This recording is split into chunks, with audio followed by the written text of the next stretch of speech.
Run Win. Hello, I'm James, and we're going to finish this Proper Politics 3-part video series. Last thing is, you cannot ignore people.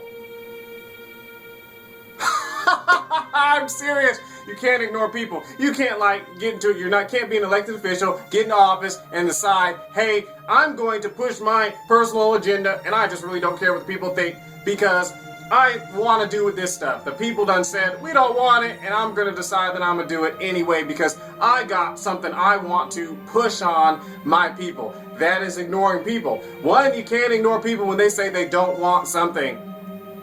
Well, I'll start with the other one. One, you can't ignore people when they say they want something. If they say something needs to get fixed, you're the mayor of the city, the roads need to get fixed, you can't say, well, I wanted to build this amphitheater for my town, and so I'll just, ignore that they say the roads need to be fixed, and I'll focus this on that because I'm the mayor, and I'm going to do what I want to do. That's really pride and arrogance. When the people tell you that the roads need to get fixed, and you say, let's have an amphitheater, and so you go off and have an amphitheater.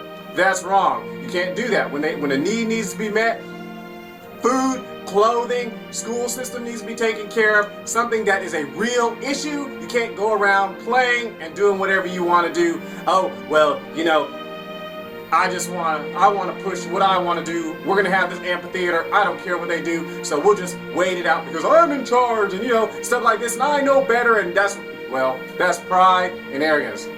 Secondly, if the people say they don't want something, you don't have a right to push it on them.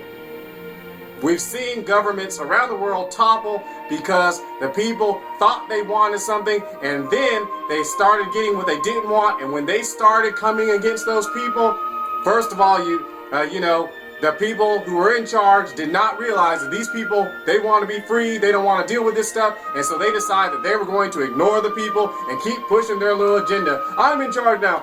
I'm a dictator now. I can do whatever I want to do. That always fails, and you can't do that. If people say, no, we don't want we don't want to change, let's see, the name of the main street inside to think of something. But we don't want to change the name of the main street in the town. Well, I'm the mayor. I can do whatever I want to do. You elected me, and I think that it's time that we open up the door for these people who want to dishonor God, and we'll name the street Zeus.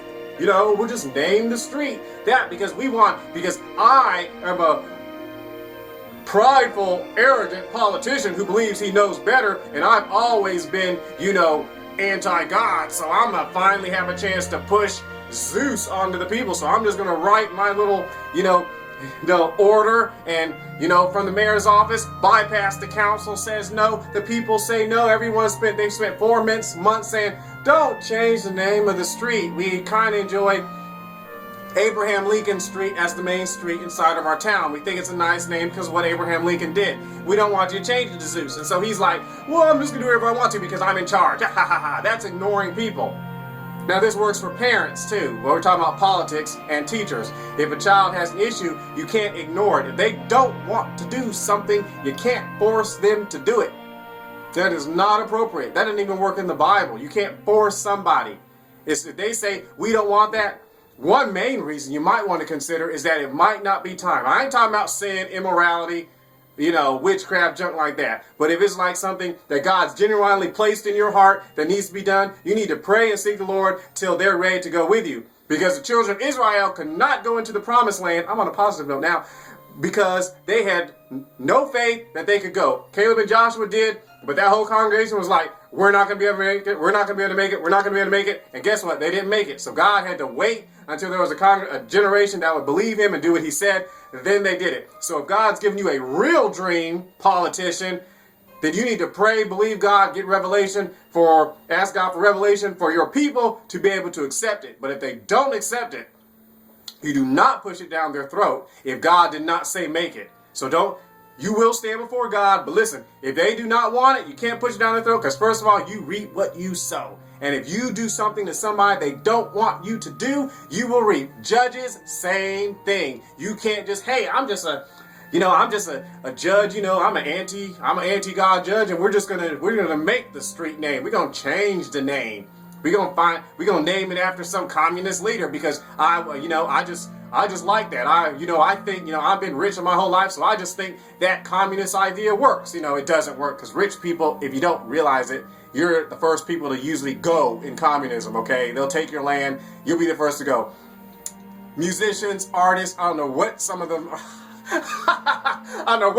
thinking. They were do research in some of those communist countries. I'm not going to name them, but you can name big communist country that ain't around no more. Hey, listen, the musicians, the artists left. They left because, they thought they wanted they thought they wanted it, and then they found out that the person didn't want it. They pushed their thing. Hey, we're all together. We're all one. We're communists. Yay. And then people start disagreeing with them. They quash the people. Hey, the people left. But remember, you reap what you sow. So even if you did, I'm anti-God and I'm going to do that. We're going to name this street after this because I like witchcraft and I want to do this. I want to live out my sin, junk like that. Hey, you reap what you sow. You will. You'll stand before God. You'll answer before God. No matter what you are, parent, teacher, kid, even if you're in your friend's game, if your friend, kids, tell you they don't want to do something, you don't pressure them into doing it. You'll reap what you sow by pushing someone to do something they don't want to do. Because the law of sin and death will come around and make you end up enjoying something that you don't want to enjoy because you're so into the flesh and you reap corruption. So you cannot ignore people. You cannot ignore parents. You cannot ignore the legitimate issue. If someone does not understand, your child does not understand why something's going on, you do not have a right to say, just because I said so. Politicians, presidents, you can't do it. Legislature, legislative members, you can't do it. Monarchs, you can't do it. Dictators, you can't do it. Judges, you can't do it. You can't just, I just know better. That's pride. It's arrogance. You're ignoring people. And when you ignore people, you don't open up the ear to their cry. When they say something's wrong, you will reap what you will sow. And of course, that country I was referring to, that it ain't here no more, it toppled. Why? Because they were going on their own flesh, following the devil, doing what their flesh said to do, and it toppled. They're not here anymore. Country's gone. Went to the entire economy, bottomed out in the country. So don't play that game. I know better. I'll do this. I'll just do whatever I want to do, man. And you will stand before God and you will have to answer for that. And so you just go ahead and not do that. Proper politics, do not ignore people. You cannot ignore people, demographics. Let me just go ahead but you know what I'm saying. You cannot ignore people. That's wrong. It's immature and it's really just pride. And pride goes before a fall. And every person, every monarch, every dictator, every person who has ignored somebody ends up falling. I love you. Thanks for joining me. Be blessed in the name of the Lord King Jesus Christ. And remember, live, move, be.